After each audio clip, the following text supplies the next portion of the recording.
Welcome back. સુરેન્દ્રનગરના દસાડામાં લોકોને હાલાકી પડી રહી છે, જ્યાં રસ્તો જ નથી અને રસ્તાના અભાવે ટ્રેક્ટરમાં અંતિમ યાત્રા નીકળી હતી. દસાડાના મોટા ઉભળા ગામની આ ઘટના છે કે જે ખરેખર આજના વિકાસશીલ ગુજરાત માટે શરમજનક છે. સ્મશાનના રસ્તા પર કાદવ કીચડનું સામ્રાજ્ય જોવા મળી રહ્યું છે.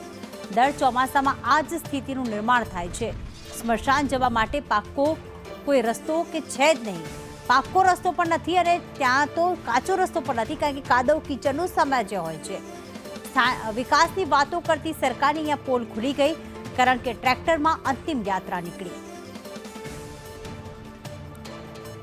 તો આ વિકાસશીલ ગુજરાતના દ્રશ્યો છે, સુરેન્દ્રનગરના દસાડાના આ દ્રશ્યો કે જ્યાં કાદવ કીચડનું સામ્રાજ્ય જોવા મળી રહ્યું છે.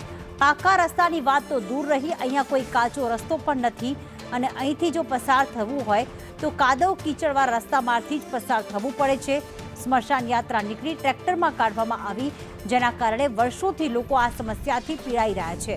આ તો એક સ્મશાન યાત્રા હતી, પરંતુ જો ગામમાં કોઈ બીમાર હોય તો એમ્બ્યુલન્સ પણ અહીંયા આવી શકતી નથી, કારણ કે ગામમાં અંદર આવવાનો આ એકમાત્ર રસ્તો કે જે વર્ષોથી આવી રીતે જ છે, જ્યાં દર ચોમાસામાં કાદવ કીચડનું સામ્રાજ્ય છવાઈ જતું હોય છે. વિકાસની વાતો કરતી સરકારની અહીંયા પોલ ખુલ્લી પડી ગઈ છે.